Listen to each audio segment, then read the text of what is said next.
Hello and welcome to our live news update. I am Olubenga George. The headlines: Tribunal sacks Adeleke, declares Oyetola winner of Osun elections. Labour Party campaign council speaks on Peter Obi's withdrawal. And on the foreign scene, where Israel hits Gaza as conflict flares. And in sport, Millie Turner signs 2-year contract extension.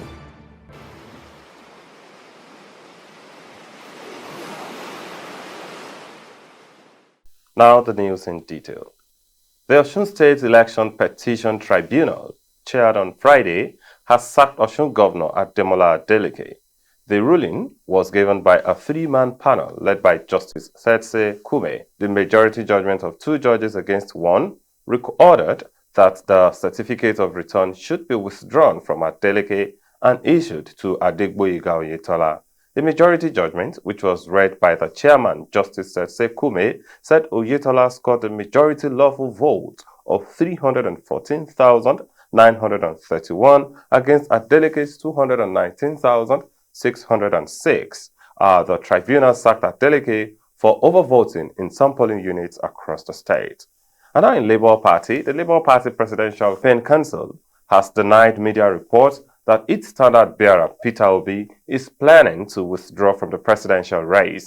A live news reports that the Labour Party PCC made this known in a statement on Friday in reaction to reports that Obi is planning to step down for his counterpart in the People's Democratic Party, Atiku Abubakar. According to the statement issued by its media unit, the Labour Party Campaign Council stated that its presidential candidate does not have any plan to quit the February 25 election or step down for anyone, describing the report as ridiculous and fake. It also accused some unnamed political parties of cloning Obi's image on gift items to paint a picture of one who is trying to swing votes in his favor.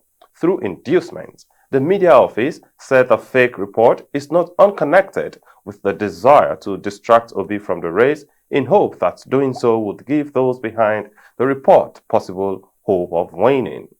And now on the foreign scene, Israel jets struck Gaza overnight on Friday in retaliation for 2 rockets fired by Palestinian militants, further escalating tensions after one of the worst days of violence in the occupied West Bank in years. The rockets fired from Gaza overnight set off alarms in Israeli communities near the border with southern coastal strip controlled by Islamist movement Hamas, but there were no reports of casualties. The cross-border fire came after an Israeli raid on refugee camp in the West Bank on Thursday that killed at least 9 Palestinians, including militant gunmen, and at least 2 civilians, the highest single-day death toll in years. Another man died in a separate incident in Al-Rahman outside Jerusalem, bringing the Palestinian death toll so far in 2023 to at least 30. The raid, the latest in a near-daily series of clashes in the West Bank over the past year, came days before U.S. Secretary of State Antony Blinken was due to visit Israel and the West Bank. Palestinian officials said CIA Director William Burns, who was visiting Israel and the West Bank on a trip arranged before the last violence, would meet Palestinian President Mahmoud Abbas on Saturday. No comment was immediately available from U.S. officials in Jerusalem. The month of violence, which surged after a spate of lethal attacks in Israel's last year, have drawn fears the already unpredictable flood could spiral out of control, triggering a broader confrontation between Palestinians and Israel.